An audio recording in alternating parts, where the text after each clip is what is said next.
নমস্কার বন্ধুরা, জয়শ্রীর পাকঘরে সবাইকে স্বাগত। আজকের রেসিপি সম্পূর্ণ নিরামিষ পদ্ধতিতে তৈরি কাঁচা কলার কোফতা। একেবারে সাধারণ উপকরণ দিয়ে অসাধারণ স্বাদের এই রেসিপিটি। আমি দুখানা কাঁচা কলা আর একখানা আলু নিয়েছি। কাঁচা কলার দুটো দিক অল্প করে কেটে নিয়ে মাঝখান থেকে দু টুকরো করে নেব, আর আলুটাকে গোটাই রেখে দেব।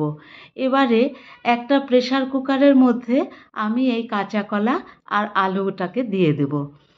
দিয়ে 2 থেকে 3 কাপ জল আমি এর মধ্যে দিয়ে দেব। এখন এই জলের মধ্যে দিয়ে দিচ্ছি একটুখানি লবণ আর অল্প হলুদ। হলুদ দিলে কালচে ভাবটা হবে না। আর লবণটা দিচ্ছি খোসাটা সহজেই ছাড়িয়ে নেওয়ার জন্য। 2টো সিটি দিয়ে আমি জলটাকে বার করে দিয়ে সবজিগুলোকে নামিয়ে একটু ঠান্ডা করে নিয়েছি। খুব বেশি ঠান্ডা করিনি। এবারে খোসাগুলো ছাড়িয়ে নিচ্ছি কাঁচা কলার আর আলুর। কাঁচা কলার খোসাগুলো কিন্তু আমি রেখে দিচ্ছি। কাঁচা কলার খোসার ভর্তা খেতে দারুণ লাগে, সেই জন্য কাঁচা কলার খোসাটাকে আলাদা করে রেখে দিচ্ছি।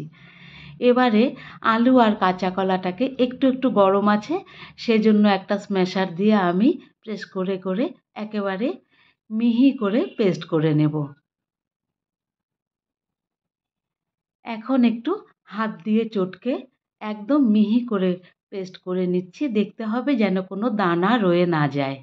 কাঁচা কলা আর আলুটাকে মিহি করে মেখে নিয়ে এবারে এর মধ্যে দিয়ে দিচ্ছি 1/2 চামচ লবণ, 1/2 চামচ হলুদ, 1/2 চামচ লঙ্কা গুঁড়ো আর ধনে আর জিরে এগুলোকে আমি ভেজে গুঁড়ো করে নিয়েছিলাম, সেটা দিয়ে দিলাম 1 চামচ।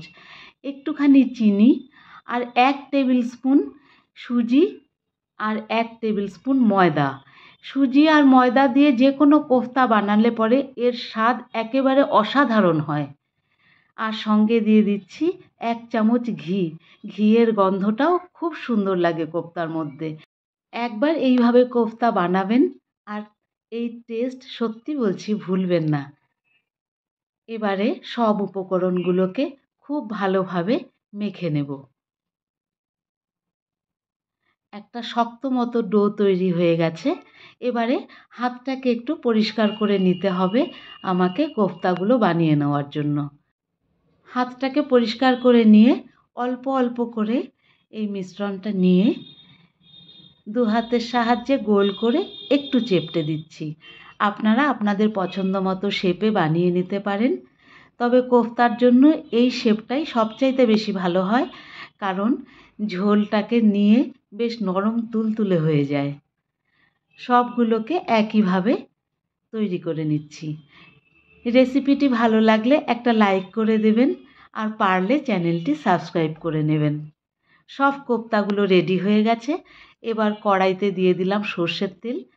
তেলটা ভালো করে গরম হয়ে গেলে এর মধ্যে হাফ হাফ করে কোফতাগুলোকে দিয়ে দিচ্ছি, একবারে সবগুলো দিচ্ছি না। 2 পিঠ মিডিয়াম ফ্লেমে একটু লালচে লালচে করে ভেজে তুলে নিতে হবে। আর দেওয়ার সঙ্গে সঙ্গেই কিন্তু উল্টানো যাবে না, তাহলে পরে কড়াইয়ের সাথে লেগে যাবে। কাঁচা কলার একটা নিজস্ব আঠালো ভাব থাকে, তো তাই। আশা করি বুঝতে পারছেন কোফতাগুলো বেশ ফুলে ফুলে উঠেছে। এটা সুজি দেওয়ার কারণে। সুজি দিলে কিন্তু কোফতা একটা দানাদার ভাব হয় আর ভাজার সময় বেশ ফুলে ফুলে ওঠে। সব কোফতাগুলোকে ভেজে তুলে নিয়ে তেলটা একটু কমিয়ে দিয়ে এর মধ্যে 1 চামচ জিরে, 2টো তেজপাতা আর 2টো শুকনো লঙ্কা ফোড়নটা একটু ভেজে নিয়ে ভাজার গন্ধটা এলে এর মধ্যে দুখানা কেটে রাখা আলুকে আমি দিয়ে দিচ্ছি। আলুটা দেওয়ার পরে আমি এর মধ্যে একটুখানি লবণ দিয়ে দিচ্ছি, স্বাদ মতো লবণ আর কি। এবারে ঢাকা দিয়ে মিনিট 2-3 একটু আলুটাকে ভেজে নেব।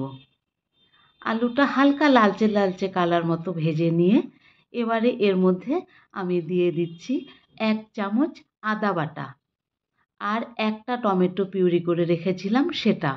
এবারে আদা বাটা টমেটোটাকে একটু ছড়িয়ে দিয়ে এর উপরে আমি গুঁড়ো মশলাগুলোকে দেব, তাহলে কিন্তু গুঁড়ো মশলাগুলো পুড়ে যাবে না দেওয়ার সঙ্গে সঙ্গে। গুঁড়ো মশলাগুলো সাধারণ যেগুলো দিই, ধনে গুঁড়ো, জিরে গুঁড়ো, লঙ্কা গুঁড়ো আর হলুদ। এবারে আর একটুখানি জল দিয়ে পুরো জিনিসটাকে কষতে দেব। মিডিয়াম টু লো ফ্লেমে আমি মিনিট 5 ধরে এটাকে কষিয়ে নেব। 5 মিনিট বাদে আমি দেখাচ্ছি এটা। তেল কিন্তু ছেড়ে এসেছে, মশলাও বেশ সুন্দর মতো কষে গেছে। এখন আমি এর মধ্যে দিয়ে দিচ্ছি 600 ml জল। জলের পরিমাণটা একটু বেশি দিয়েছি, তার কারণ হলো কোফতা কিন্তু প্রচুর জল টেনে নেবে। ঝোলটা 10 মিনিট ফুটিয়ে নিয়ে আলুগুলো সেদ্ধ হয়েছে কিনা দেখে নিয়ে এবারে এর মধ্যে আমি সব কোফতাগুলোকে দিয়ে দিচ্ছি। এই সময় হিটটা কিন্তু লো করব না, হাই হিটেই রাখবো। কোফতাগুলো দেওয়া হয়ে গেলে এর মধ্যে আমি দিয়ে দিব 1 চামচ গরম মশলা গুঁড়ো আর কয়েকটা চেরা কাঁচা লঙ্কা। এবারে প্রথমে 5 মিনিট হাই হিটে জাল দিয়ে তারপরে আমি হিট কমিয়ে আরও 5 মিনিট জাল দিয়েছি।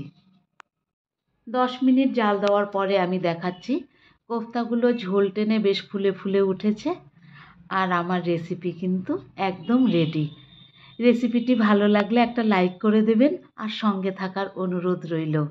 কেমন লাগলো আমার এই রেসিপিটি কমেন্ট বক্সে অবশ্যই জানাবেন। ধন্যবাদ, ভালো থাকবেন।